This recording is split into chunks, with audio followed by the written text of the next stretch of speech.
Welcome to this lesson with Linda. Don't know how much of a lesson it's going to be with me, but I'll be doing some quiet commentary. But this is Iris Kleber, and she's one of our happy horse instructors from Germany. She's here with me for a month, and she's playing with Michelle's horse, Travis. She doesn't know him, and I thought it would be great to film this and see what she does to get him connected with her and feel what is available. And if you want to talk, Iris, go ahead and talk, but otherwise I'll just make a quiet commentary about maybe reading the horse or something like that. Okay? Yeah. Good luck. Thanks.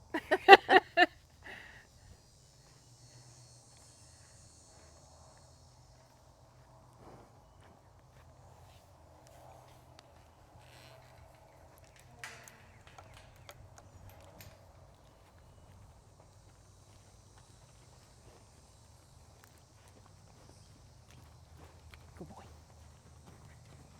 So I think it's great to watch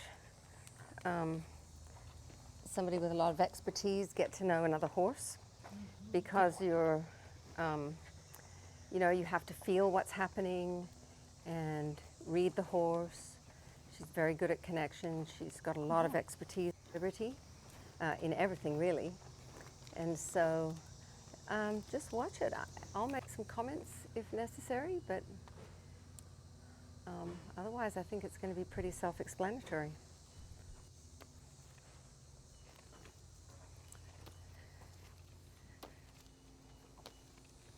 That's good. You know, this is just like, are you with me? He's not backing up with her. He was happy to go next to her, but not when she stopped and went backwards. He didn't want to go backwards, and that's not uncommon in tense horses.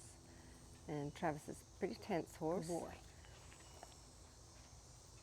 Because he's a little over-engaged and thinking forwards. He's not relaxed.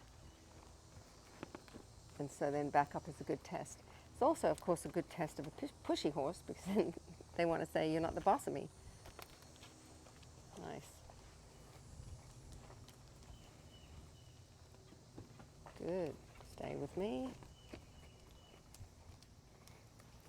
But what I want you to see, because, you know, a lot of the time we watch the horse, because what's not to love, you know, it's eye candy. But I want you also to watch Iris and watch her self-control. You know that she's got a very strong picture of what she wants. She helps the horse to understand when he's doing something that's different from her picture. Oh, you good? And there the correction was clear, but it was slow. And so that way it allows the horse to think, especially if they're reactive like this.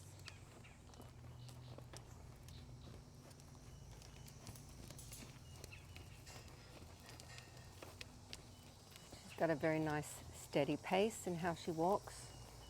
She's not getting faster, not getting slower.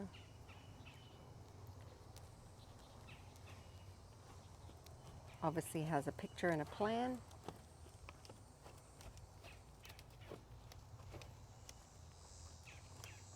Good.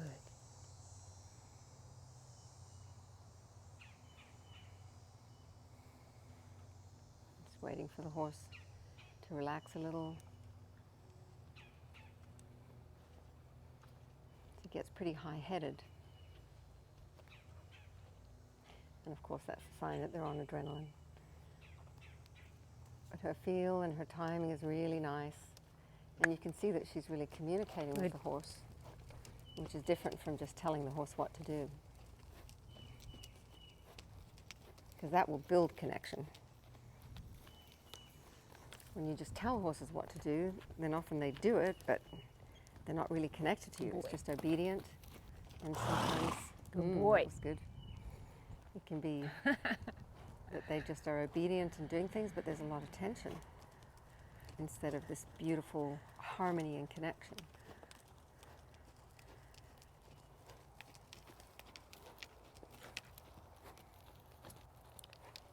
So Travis is an appendix quarter horse. That means thoroughbred and quarter horse. And I can't remember how old he is. Might be 17. He's 17.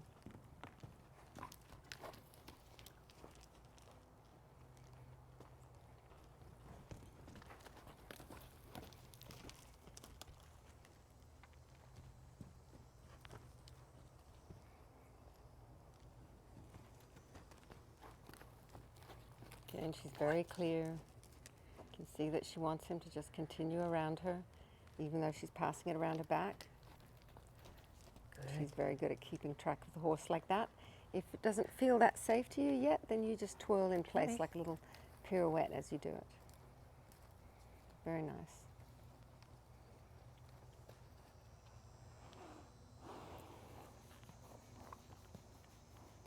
So I think it's a good choice that, you know, she's going to play with him at liberty. At least that's her plan. But she didn't start at liberty. She started with a line on him to make sure that they've got control, communication. She can help fix things more easily if he gets confused.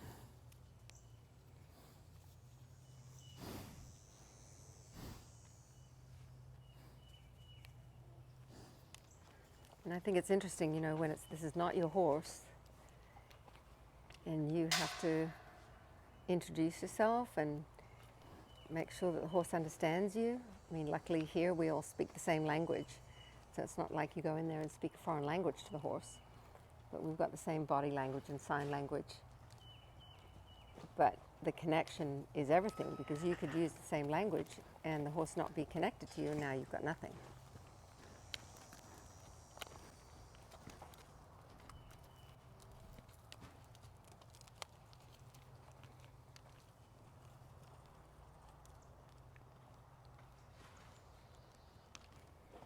You see how clear she is, and that when he doesn't understand, she slows down and she gets more clear instead of speeding up and getting frantic, or what a lot of people say is going up my phases.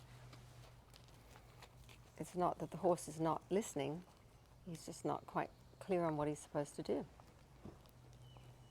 And so when that's the case, don't yell at them, don't get faster, don't get bigger and louder, because then it just brings up the emotions in the horse. See, that's really nice. She's just waiting for him to catch up. You can see him kind of looking outside the corral. That means he's a little worried about the pressure.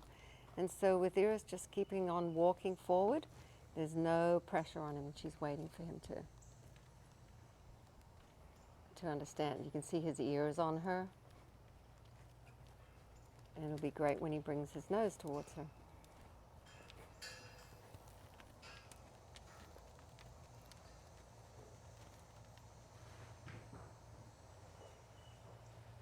Boy. Super.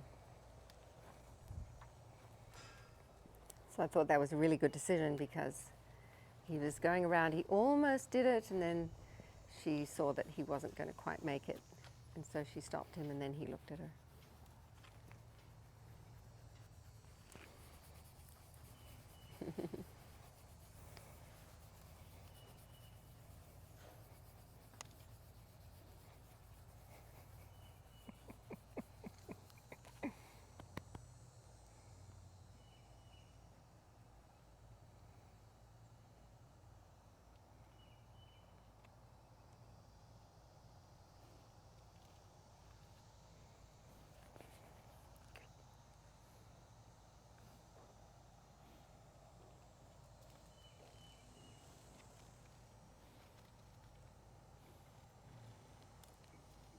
Very nice. She's demonstrating such a nice level of feel, looking for the horse's understanding, not just making him do it.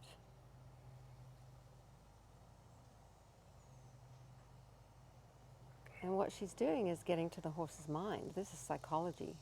You're looking for understanding. Does the horse really understand what he's supposed to do? Good boy. And I think her picture is that he backs up all the way to the rail. And so every time he stops, she goes, "You should be backing." There, he's starting to understand. Very nice. Very nice. Good.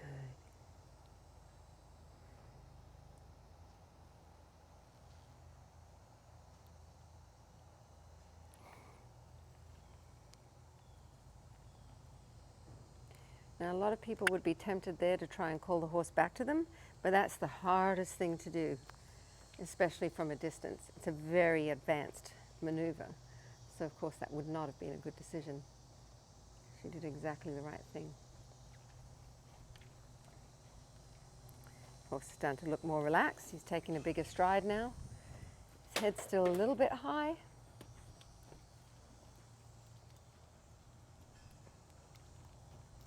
Good boy.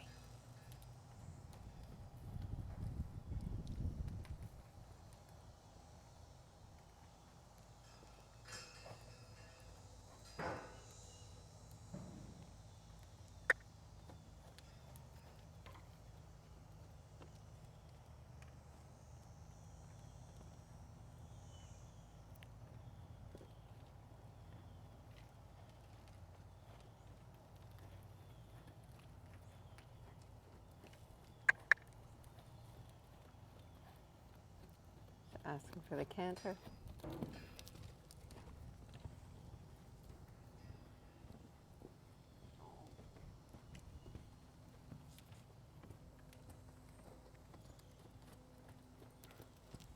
Very nice downward transition, just a little pressure in front of the horse. And they notice everything.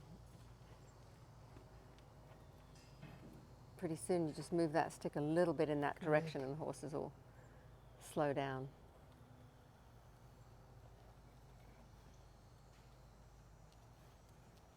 Good boy. Very nice. Good communication going on here. So what she's doing is when one thing works, she goes, well, that's good. Let me see if I can do this. And she's got kind of a natural progression to the next thing that she asks for. Very nice. You can see the feeling that she has. Linda, Very nice, Iris. what would you have done differently? Like, What would I have done differently? yeah. Nothing. Okay. It was beautiful to watch. Yeah. And I was talking to everybody and you know, getting them to look at you, not just the horse. Really nice. The only thing I probably could say you could be a little bit more specific about was when you did the change of direction, make it more 10 and 2. It was a little bit close to 11 and 1, Yeah. Okay. but he understood. Yeah. It just makes a difference when you want to do flying changes. So if you make it 10 and 2, it just gives them a little more room to make the change. It Yeah. was really nice. Thank you. Very nice. How did he feel to you? Very good. Like, at first I just needed to know him. Mm-hmm. And then he was a lot harder on his right side than on his left, so I was very happy I started out on his left side. But he's very willing to do what you ask. So Yeah, he tries really hard. yeah, And he knows quite a bit. yeah, But what would always get in his way is tension. So you'd have to, I mean, Michelle, and I've used him in some of our videos too, but it's to really slow down and help him think, because he just overachieves and tries to do everything. But you handled it beautifully. And you did quite an advanced thing of having him circle you and change directions as you were walking around. That was really nice. Very nice. Thank you for that. I think Thanks. people will love it.